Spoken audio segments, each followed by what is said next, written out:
Quand la confiance s'effrite. Tu sais, parfois, la vie te met face à un miroir que tu n'as pas envie de regarder. Ce moment où tu doutes, où tu te demandes si tu es à la hauteur, où tu fais semblant d'être sûr de toi, alors qu'à l'intérieur, tout tremble. Tu souris, tu dis que tout va bien, mais au fond, tu sens que quelque chose t'échappe. Un vide, une distance entre ce que tu montres et ce que tu ressens. Et si je te disais que ce n'est pas ta faute? Que ton manque de confiance n'est pas un défaut, mais un signal. Un message de ton esprit qui murmure. Il est temps de te reconnecter à toi. Parce que la confiance en soi, ce n'est pas une illusion. Ce n'est pas une qualité réservée aux autres. C'est une construction intérieure, nourrie par ton corps, ton cerveau, ton histoire.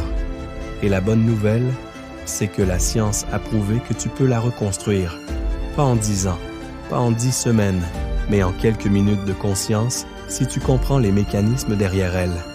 Aujourd'hui, je vais te partager 8 faits scientifiques, 8 vérités puissantes qui vont t'aider à retrouver cette confiance qui t'appartient déjà. Fait numéro 1.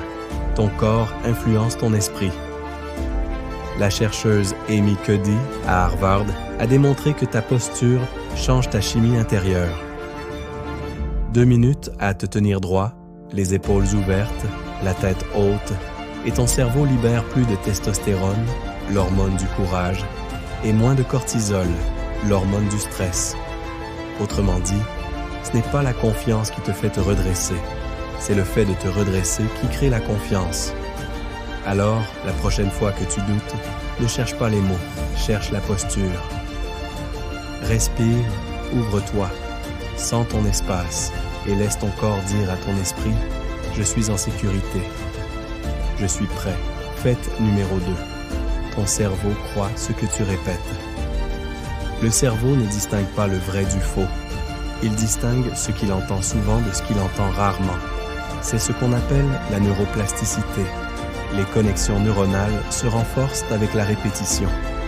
Alors si, chaque matin, tu te dis « Je ne suis pas capable », ton cerveau finit par le croire. Mais si tu décides, dès aujourd'hui, de te répéter « Je suis capable »,« Je suis digne »,« Je peux apprendre », ton cerveau finira aussi par le croire. La confiance n'est pas une émotion, c'est une mémoire qu'on nourrit. Effalais est numéro 3. Peur et excitation, 2 visages d'une même énergie. Tu crois que la peur te freine? En réalité, ton cerveau ne fait aucune différence entre la peur et l'excitation. C'est la même zone, la même réaction chimique. Ce qui change, c'est l'histoire que tu racontes à ton esprit. Tu sens ton cœur battre vite avant une présentation? Ce n'est pas un signe de panique. C'est le signe que ton corps se prépare à performer. Alors, au lieu de dire « je stresse », dis « je suis prêt ». Parce que ton cerveau, lui, attend seulement la direction que tu lui donnes. Fait numéro 4. L'action précède la confiance. On croit souvent qu'il faut d'abord être confiant pour agir. Mais les études prouvent le contraire. La confiance vient de l'action, pas de la réflexion. Chaque fois que tu agis malgré la peur, tu envoies un message à ton cerveau. « Je peux le faire ». Et ton cerveau te croit. Petit à petit, il construit un nouveau modèle. Un modèle où tu es celui qui agit, pas celui qui hésite. Alors, ne cherche pas à te sentir prêt. Agis, même tremblant. Parce que le courage précède la confiance. Fait numéro 5.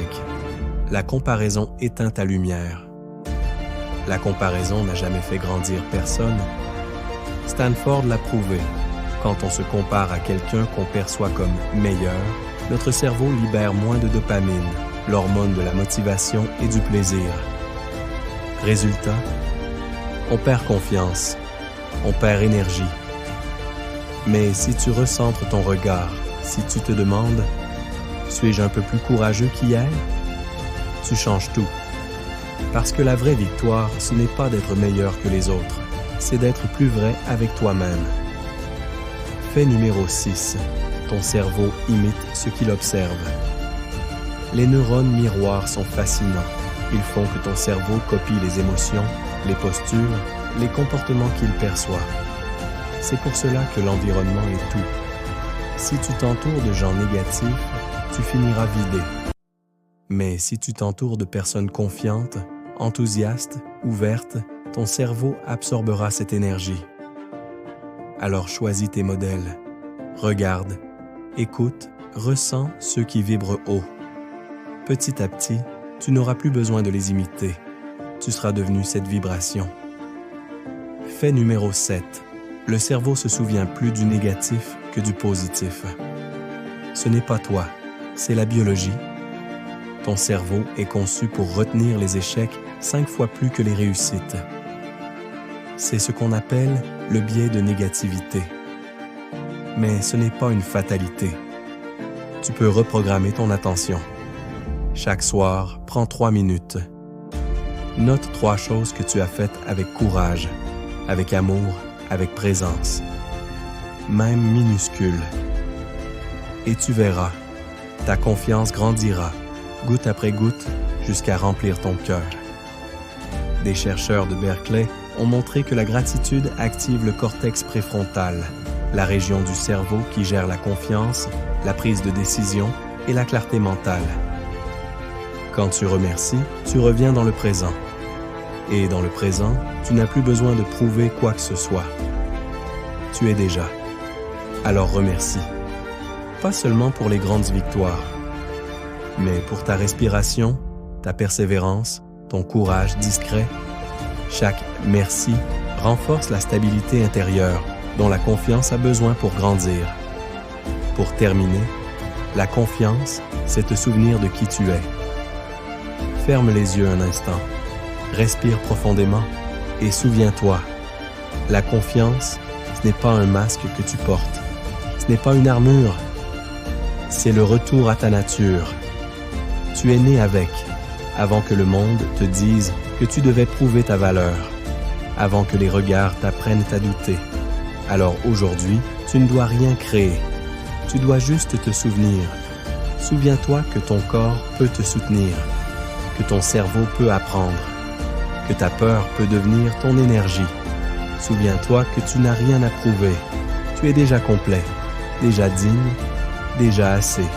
Et chaque fois que tu oublieras cette vérité, reviens à ton souffle, redresse-toi. Dis-toi doucement, je me fais confiance, parce qu'à partir d'aujourd'hui, tu ne cherches plus à avoir confiance. Tu apprends à l'incarner. Et c'est là que tout commence.